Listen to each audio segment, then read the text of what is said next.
우리나라는 가까운 일본에 비해서 비교적 이 지진에 대해서는 안전합니다. 하지만 그런 우리나라에도 제법 큰 지진이 난 적이 있었습니다. 2016년 경주에서 규모 5.8의 지진이 일어났습니다. 제가 이 사건을 기억하는 이유가 경주에서 난 지진으로 인해서 부산도 흔들렸기 때문입니다. 그때 저는 식당에서 밥을 먹고 있었습니다. 식당에서 밥을 먹고 있었고, 그때 저는 이제 군대에서 이제 휴가 나와서 즐거운 마음으로 식사 중에 있었습니다.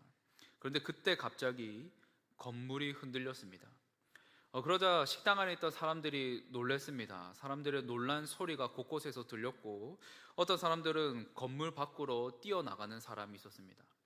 또 어떤 사람은 다급하게 종업원을 불렀습니다. 빨리 와서 결제 좀 해달라고 했습니다. 그때 저는 정직한 시민의식을 보게 되었습니다. 그 지진이 난 가운데서도 결제를 하고 나가겠다고 하니 참 놀랐습니다. 이 외에도 이 놀란 사람들의 소리가 곳곳에서 들렸습니다.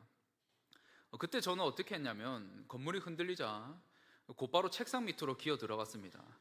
책상 밑으로 기어 들어가서 그 흔들림이 멈출 때까지 기다리고 있었는데 얼마 뒤에 이 지진이 일어났다는 것을 알게 되었습니다. 우리는 종종 뉴스를 통해서 큰 지진이 일어나는 것을 보곤 합니다. 그 지진의 현장을 보게 되면 건물이 무너져 있고 도로가 끊어져 있고 그리고 많은 다리가 끊어지는 등 강진은 일상의 삶을 무너뜨립니다. 이 외에도 다양한 자연재해들은 우리가 살아가는 이 삶의 터전들을 무너뜨리는 것을 우리는 보곤 합니다. 그리고 한 번 무너진 그 삶의 터전을 회복하는 것은 쉽지는 않습니다. 시간은 걸려서 회복은 되겠지만 그 과정이 사실은 쉽지가 않습니다. 그런데 사실 생각해보면 이런 무너짐은 우리의 삶 속에서도 일어날 수 있습니다. 즉 우리의 삶 속에서도 무너진 부분이 있을 수가 있다는 겁니다. 때로는 우리가 살아가면서 신앙이 무너질 때가 있습니다. 사람과의 그 관계가 무너질 때가 있습니다. 사업이 무너질 때가 있습니다. 건강이 무너질 때가 있습니다.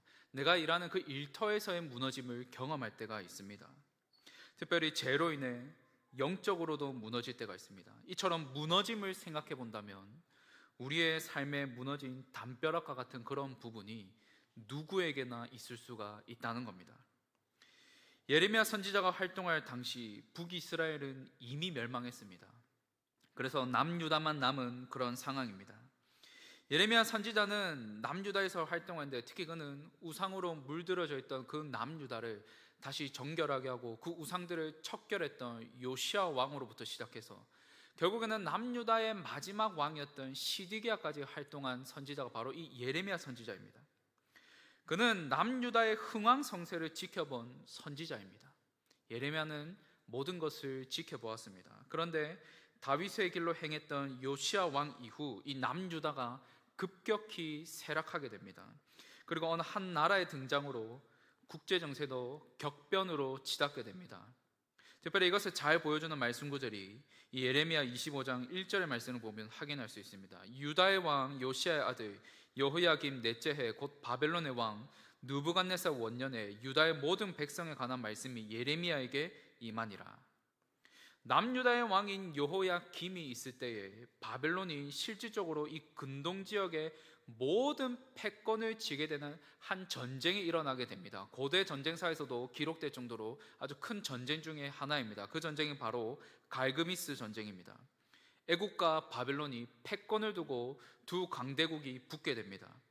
이 전쟁으로 인해서 두 강대국에서 이 전쟁으로 인해서 어느 한 나라가 승리하면 말미암아 패권을 지게 되는데 그 나라가 바로 이 바벨론입니다. 그때 이 전쟁을 지휘했던 사람이 바로 이 느부갓네살입니다. 또한 이 시기에 남유다는 바벨론의 침공을 받고 1차로 포로로 잡혀가게 되는데 이때 다니엘과 세 친구들이 바벨론의 포로로 잡혀가게 됩니다. 즉 남유다 또한 이 쇠락과 패망의 길로 들어섰다는 겁니다. 자, 그렇다면 이 일이 일어난 것이 우연히 일어난 일이라고 할 수 있을까요? 보통의 사람들이 말하는 이 역사의 우연 속에서 강한 나라가 약한 나라를 침공해서 그 약한 나라를 자신들의 볼모로 잡는 어떤 역사의 수레바퀴에 의해서 자연스럽게 일어난 일이라고 할 수 있을까요? 신명기서를 보면 하나님께서 이스라엘 백성들에게 어느 한 말씀을 주십니다. 이때 중요한 원리를 가르쳐 주십니다. 신명기 28장을 보면 너희들이 하나님의 말씀에 순종하며 살아가게 되면 너희들은 복을 받을 것이다. 그러나 너희들이 하나님의 말씀에 불순종하게 되면 너희들은 저주를 받을 것이다. 순종과 불순종, 축복과 저주, 이 원리를 신명기 28장에서 하나님께서 가르쳐 주십니다. 그리고 이 가르침은 여호수아 시대에도 동일하게 적용이 되고, 다윗 시대에도 동일하게 적용이 되고, 솔로몬 시대에도 동일하게 적용이 되고, 이 남유다의 역사적 배경을 두고 있는 이 열왕들의 시대에도 동일하게 적용이 됩니다. 우리가 지난주 수요기도의 시간을 통해서도 살펴보았지 않습니까? 북이스라엘의 초대 왕인 이 여로보암에게 하나님께서 무엇을 요구하셨습니까? 순종하라고 요구하셨습니다. 순종하면 너의 왕위가, 너의 왕권이 견고히 세워질 것이다. 그것을 우리가 지난주 살펴보았지 않습니까? 그러나 북이스라엘은 어떻게 했습니까? 그 여로보암으로부터 시작해서 끊임없이 우상 숭배를 하게 됩니다. 그리고 끊임없이 불순종함으로 말미암아 아수르에게 멸망당했습니다. 그리고 남유다 또한 요시야 왕 이후 이 불순종이라는 이 쇠락의 길을 걷고 있었습니다. 이것이 무엇을 의미하겠습니까? 하나님의 심판을 초래하는 그 길을 걸어가고 있었다는 겁니다. 그렇다면 이 과정에서 하나님께서는 아무 말씀도 하지 않으셨을까요?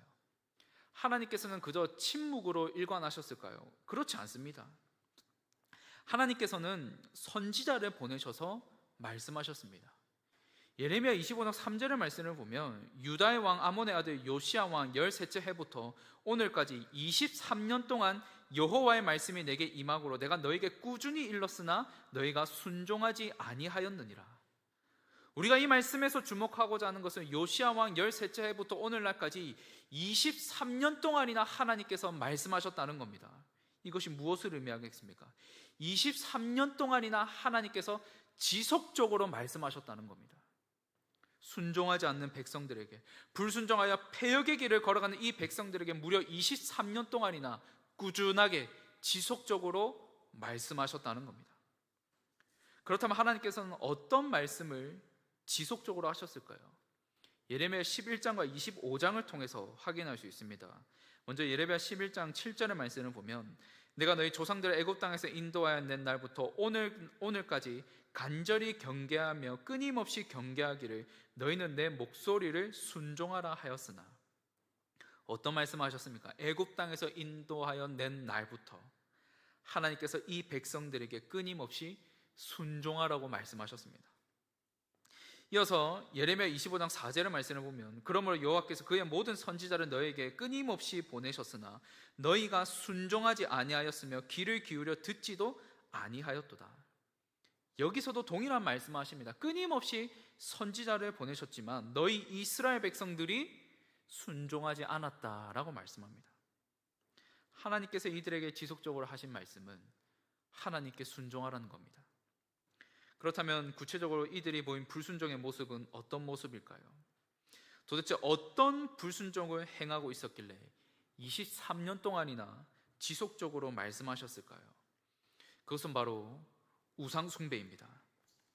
예레미야 선지자는 이들의 우상 숭배를 지적합니다. 특별히 솔로몬 이후 분열된 이스라엘에서 끊임없이 나타나는 모습이 있습니다. 그 모습은 바로 이 우상 숭배의 모습입니다. 하나님이 아닌 다른 우상을 섬기는 이 죄가 이스라엘의 역사에서 끊임없이 반복됩니다. 오늘 본문의 배경은 남유다를 배경으로 하고 있지만 잠시 북이스라엘을 생각해봐도 마찬가지입니다. 북이스라엘 역사를 한마디로 정리하면 하나님을 배반하고 끊임없이 우상을 숭배한 역사다라고 정리할 수 있습니다. 즉 북이스라엘은 하나님을 온전히 섬겼던 그런 선한 역사가 없습니다. 그리고 그 우상 숭배의 결과가 무엇입니까? 아수르에게 멸망당해 비참한 포로로 끌려가게 됩니다. 뿐만 아니라 아수르의 혼합 정책에 의해서 이 북이스라엘은 자신들의 그 민족의 정체성마저 상실해버리게 됩니다. 남유다도 마찬가지입니다. 특별히 선한 왕이었던 요시야 왕 이후 여호아하스와 여호야김이 통치했습니다. 이들이 통치할 때도 마찬가지였습니다. 특히 이 열왕기 하에 나오는 이 여호야김에 대한 그 평가를 보면 여호야김이 그의 조상들이 행한 모든 일을 따라서 여호와 보시기에 악을 행하였더라라고 평가하고 있습니다. 그런 그들을 향해서, 우상 숭배에 빠져있는 그 남유다를 향해서도 하나님께서 끊임없이 말씀하셨습니다. 예레미야 11장에서도 하나님께서 말씀하셨고 예레미야 25장에서도 하나님께서 말씀하셨다고 합니다. 그러나 듣지 않는 자들이 누구입니까? 남유다 왕을 비롯한 이 백성들입니다. 그들은 계속해서 하나님 앞에 불순종하였고 우상을 섬겼습니다. 그렇다면 성도 여러분, 왜 이들은 우상을 섬겼을까요?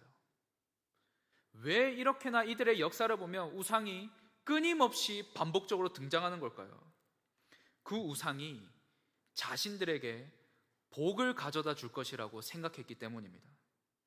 이스라엘 백성들이 살던 가나안 땅은 농경사였습니다. 그래서 이스라엘 백성들이 들어가기 전부터 가나안 땅의 사람들은 이 농사를 위해서 바알을 이미 섬기고 있었습니다. 바알은 풍요와 힘을 상징하기에 바알이 비를 내림으로 풍성한 수확을 가져다 줄 것이다, 이렇게 생각했습니다. 그러나 바알이 비를 내리게 합니까? 바알이 풍성한 수확을 얻게 합니까? 이들이 풍성한 수확을 얻음으로 말미암아 복을 누리며 살아가는 것, 바알이 제공합니까? 그렇지 않습니다. 이 또한 하나님께서 이미 말씀하셨습니다. 신명기 28장을 보면 너희들이 하나님의 말씀에 순종하며 살 때 때에 따라 철에 따라 하나님께서 이른 비와 늦은 비를 내리게 할 것이다 라고 말씀하셨습니다. 이것을 통해서 너희들이 하나님의 말씀에 순종하며 살면 풍성한 수확을 얻으며 형통하게 살아가게 되며 하나님께서 주시는 그 복을 누리며 살아갈 것이다. 그러니 너희는 하나님만을 섬기며 그 하나님의 말씀에 순종하며 살아가면 된다라고 이미 이 신명기서에서 하나님께서 말씀해 주셨습니다. 하지만 그럼에도 불구하고 이들이 무엇을 섬겼습니까? 우상을 섬겼습니다. 그 우상이 자신들에게 복을 가져다 줄 것이라고 생각하며, 그 우상이 자신들에게 풍성한 수확을 가져다 줄 것이라고 생각하며, 그 우상이 자신들의 그 삶을 형통하게 인도해 줄 것이라고 생각하면서 그 우상들을 만들어서 섬겼다는 겁니다. 그리고 그 결과가 무엇입니까? 하나님께로부터 심판의 말씀을 듣게 됩니다. 그 내용이 예레미야 25장에 계속해서 나옵니다. 예레미야 25장 11절의 말씀을 보면 이 모든 땅이 폐허가 되어 놀랄 일이 될 것이며 이 민족들은 70년 동안 바벨론의 왕을 섬기리라. 이들이 내려진 선고가 무엇입니까? 바벨론에게 멸망당해 70년의 포로 생활입니다. 그렇게 바벨론의 위세가 강해지며 동시에 남유다가 바벨론으로부터 위협을 받아 이후 멸망당하는 이유는 역사의 우연에 의해서 일어난 것이 아니라 하나님의 통치 아래서 모든 것이 이루어졌다는 겁니다. 사랑하는 성도 여러분, 우리가 잠시 살펴본 것처럼 남유다는 처참하게 무너졌습니다. 여호와 하나님을 섬기는 이 여호와 신앙이 무너졌습니다. 그러니 영적으로도 무너졌습니다. 뿐만 아니라 바벨론에 의해 이 나라도 무너지게 됩니다. 그렇다면 그 무너짐의 시작이 무엇이었습니까? 이들이 하나님을 찾지 않을 때입니다. 하나님을 찾지 않으니까 하나님의 말씀에 불순종하게 됩니다. 하나님을 찾지 않으니까 우상을 섬기며 그 우상들에게 절하게 됩니다. 특별히 존 칼빈은 이 우상에 대해서 매우 예리한 말을 합니다. 기독교 강요를 보면 우상에 대해서 말하기를 마음은 우상을 잉태하고 손은 그것을 출산한다라고 말했습니다. 이것이 무슨 뜻이겠습니까? 사람의 마음은 자신이 원하는 것을 우상으로 만들어낼 수 있다는 겁니다. 빚어내는 것이 사람이라는 겁니다. 뿐만 아니라 팀켈러 목사님도 우리의 삶에 무엇이든 우상이 될 수 있다라고 말합니다. 즉 끊임없이 우상을 만들어낼 수 있는 이 존재가 바로 이 사람이라는 겁니다. 그렇게 우리 또한 마찬가지입니다. 하나님을 찾지 않게 되면 어느덧 나 자신도 모르게 우상을 만들면서 그 우상을 섬기며 살아갈 수 있다는 겁니다. 그리고 하나님을 찾지 않게 되면 결국에는 무너짐이 찾아오게 됩니다. 신앙적으로든 영적으로든 삶으로든 무너짐이 찾아올 수 있다는 겁니다. 그런데 예레미야서는 그 무너진 가운데서도 다시 회복할 길을 알려줍니다. 아니, 예레미야서를 통해 정말로 말하고 싶었던 것은 무너진 가운데서도 다시 회복할 길이 있다는 것, 바로 이것을 말하고 싶었던 겁니다. 오늘 본문인 예레미야 29장 10절과 11절 말씀인데요, 우리 예레미야 29장 10절과 11절의 말씀을 우리 한 목소리로 함께 한번 읽으면 좋겠습니다. 예레미야 29장 10절과 11절의 말씀 함께 읽겠습니다. 시작. 여호와께서 이와 같이 말씀하시니라.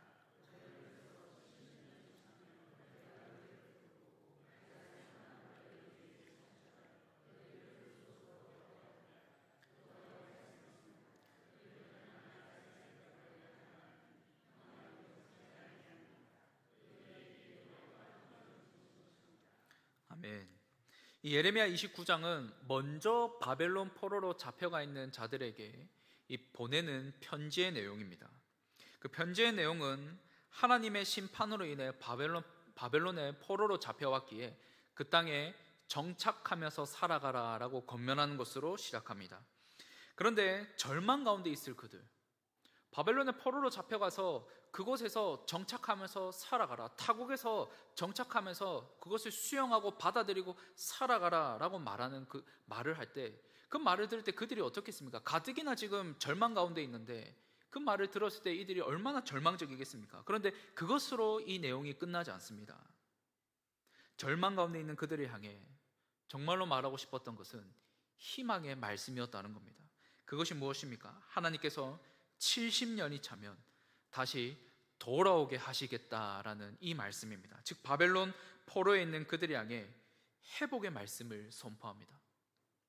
모든 것을 다 잃고 포로로 잡혀가서 무너져 있는 그들을 향해서, 처참하게 무너진 그들을 향해서 하나님께서 다시 회복시킬 것이라는 그 미래와 희망의 말씀을 이 예레미야 29장을 통해서 담아내고 있다는 겁니다. 그런데 이 포로 기간 동안 그곳에서 이 백성들이 해야 되는 것이 있습니다. 계속해서 12절부터 14절까지의 말씀을 보면, 너희가 내게 부르짖으며 내게 와서 기도하면 내가 너희들의 기도를 들을 것이요, 너희가 온 마음으로 나를 구하면 나를 찾을 것이요 나를 만나리라. 이것은 여호와의 말씀이니라. 나는 너희들을 만날 것이며 너희를 포로된 중에서 다시 돌아오게 하되 내가 쫓아보내었던 나라들과 모든 곳에서 모아 사로잡혀 떠났던 그곳으로 돌아오게 하리라. 이것은 여호와의 말씀이니라. 이 백성들이 해야 되는 것이 무엇입니까? 하나님을 찾으라는 겁니다. 그동안 우상을 찾고 섬겼습니다. 그러나 이제는 그 우상들을 버리고 너희들의 마음 가운데 모셨던 그 우상들을 이제는 내어버리고 하나님을 찾으라는 겁니다. 무너진 그 자리에서 하나님께 기도하며 간절히 하나님을 찾으면 하나님을 만나게 되며 하나님께서 이들을 포로에서 다시 돌아오게 만드시겠다라고 말씀합니다. 그러니 하나님을 찾으라는 겁니다. 성도 여러분, 우리는 여기서 하나님의 자비하심을 발견할 수 있습니다. 하나님의 그 선하심을 우리는 목격하게 됩니다. 모든 것이 무너진 그 자리에서도 포기하지 않으시는 그 하나님의 열심과 그 하나님의 선하심을 발견할 수 있습니다. 그렇다면 하나님께서는 왜 이렇게까지 자비를 베푸실까요? 포로로 갔으면 끝내시고 다시 새롭게 하실 수도 있지만 하나님께서는 이 백성들을 포기하지 않으시고 또다시 회복의 말씀을 주십니다. 미래와 희망의 말씀을 주십니다. 도대체 왜 이렇게까지나 하나님께서 자비를 베푸실까요? 그것은 바로 언약 때문입니다. 하나님께서 맺으신 언약 때문에 그렇습니다. 하나님께서는 약속에 신실하신 분이시기에 반드시 약속을 주십니다. 그래서 하나님께서 이미 주신 그 약속의 말씀이 있습니다. 신명기 4장 29절부터 31절까지의 말씀을 보면, 그러나 내가 거기서 내 하나님 여호와를 찾게 되리니 만일 마음을 다하고 뜻을 다하여 그를 찾으면 만나리라. 이 모든 일이 내게 임하여 환난을 당하다가 끝날에 내가 내 하나님 여호와께로 돌아와서 그의 말씀을 청종하리니 내 하나님 여호와는 자비하신 하나님이시라. 그가 너를 버리지 아니하시며 너를 멸하지 아니하시며 내 조상들에게 맺으신 언약을 잊지 아니하시리라. 신명기 4장을 보면 하나님께서 이스라엘 백성들을 향한 경고의 말씀을 주십니다. 너희가 범죄에서 우상을 섬기게 되면 여러 민족으로 흩어지는 그런 심판을 받게 될 것이다 라는 그 경고의 말씀을 듣게 됩니다. 그리고 나서 주신 말씀이 그러나 너희가 하나님을 간절히 찾게 되면, 너희가 온 마음을 다해 여호와 하나님을 찾게 되면 하나님께서 너희를 만나주시고 너희를 다시 회복시키실 것이다. 하나님은 자비하시기에 너희를 버리지 아니하시고 너희를 떠나지 아니하시며 너희를 멸하시지도 아니하신다. 왜냐하면 하나님은 언약을 결코 잊지 아니하시는 그런 신실하시고 선하시고 자비하신 하나님이시기 때문이다 라는 이 말씀을 신명기 4장에서 하나님께서 주십니다. 여기에 하나님께서 이 백성들을 포기하지 않으시는 그 이유가 등장합니다. 이 예레미야 선지자가 활동할 당시 그렇게나 부패하고 타락하고 패역한 이 백성들, 하지만 하나님께서 포기하지 않으시는 그 이유는 언약에 신실하셔서 하신 약속을 반드시 이루시기 때문에 이 백성들을 포기하지 않으시고 끝까지 붙드시고 끝까지 이 백성들에게 자비를 베푸시는 겁니다. 그래서 예레미야 선지자는 바벨론 포로에 있는 그들을 향해 무너진 그 자리에 있을지라도 포로로 끌려가서 그것 가운데서 정착하며 절망 가운데 있고 무너진 그 자리 가운데 있을지라도 간절히 하나님을 너희는 찾아라. 간절히 하나님을 찾아라. 그러면 하나님께서 너희를 회복시켜 주실 것이다. 이 약속의 말씀을 붙들어라. 하나님은 신실하시다. 하나님은 언약을 반드시 이행하시는 그러한 분이시다. 그러니 이 약속의 말씀을 붙잡고 하나님을 찾아라. 하나님을 찾아라. 하나님을 찾아라. 이 희망의 말씀을 전하고 있는 겁니다. 그리고 이 회복의 말씀대로 70년의 포로 생활을 끝내고 고레스 칙령에 의해서 이 백성들이 다시 돌아오게 됩니다. 그런데 우리가 주목할 점이 있습니다. 사실 시간적으로, 이 물리적인 시간적으로 계산해 보면 70년의 포로 기간을 다 채우지 않습니다. 1차 바벨론 포로로 잡혀간 시기를 기준으로 해서 고레스 칙령으로 말미암아 이 남유다의 백성들이 다시 고국으로 돌아오는 것을 이 연대를 계산하게 되면 이들의 이 포로 생활은 66년을 했습니다. 그리고 완전히 멸망당하는 이 시디게아 때부터 포로에서 돌아오는 이 고레스 칙령까지 그 연대를 계산하면 이들이 실질적으로 포로 생활한 기간은 47년입니다. 즉 70년을 다 채우지 않았다는 겁니다. 다 채우지 않은 그 이유는 간단합니다. 이들이 간절히 하나님을 찾고 이들이 간절히 하나님께 기도하자 하나님께서 이들에게 자비를 베푸셨기 때문입니다. 그렇게 무너진 그 자리에서 회복해 하시는 분은 오직 하나님이시기에 그 하나님을 찾아야 된다는 것을 우리는 오늘 본문을 통해 확인할 수 있습니다. 그리고 그 70년의 포로 기간을 보면 실제로 하나님을 간절히 찾는 자들이 있었습니다. 그 기간 동안 에스겔 선지자가 활동했습니다. 다니엘이 얼마나 간절히 기도했습니까? 다니엘이 있었습니다.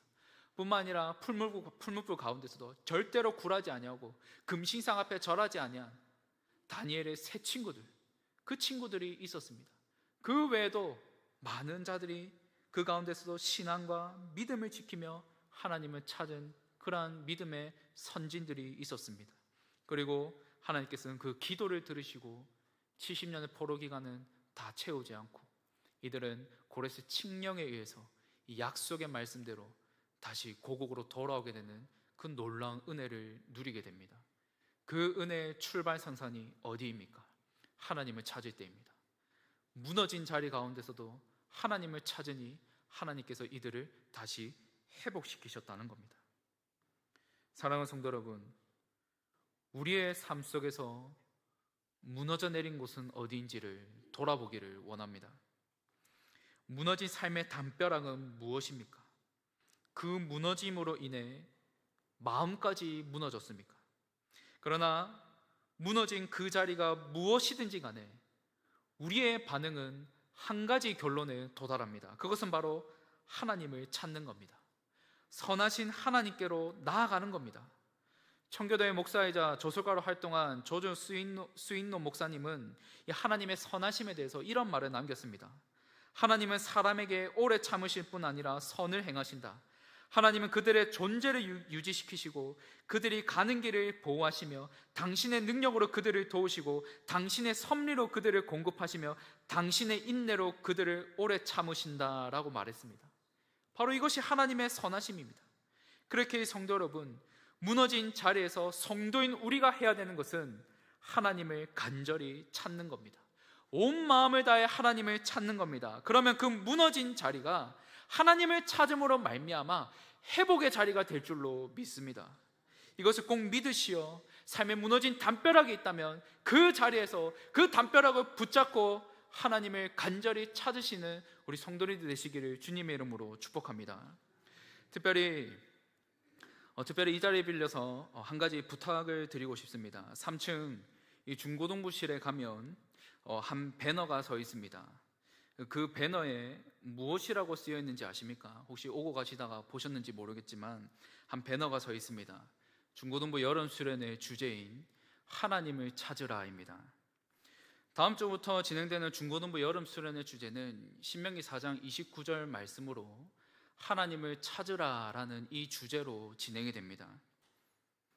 우리 아이들이 삶이 무너진 부분이 있다면 이 수련회를 통하여서 하나님을 온 마음을 다해 찾을 수 있도록, 하나님을 찾는 것이 너무나 중요하다는 것을 깨달을 수 있도록, 그래서 그 하나님을 경험하며 참된 회복의 역사가 일어나기를 기도해 주시기를 이 자리를 빌려서 부탁을 드립니다. 그래서 아이들이 수련을 통해서 정말로 하나님을 경험하고 더 이상 누군가로부터 듣는 하나님이 아닌 자신들의 삶 속에 분명하게 살아 역사하시는 그 하나님을 경험할 수 있도록 기도해 주시고 관심 가져주시면 감사하겠습니다.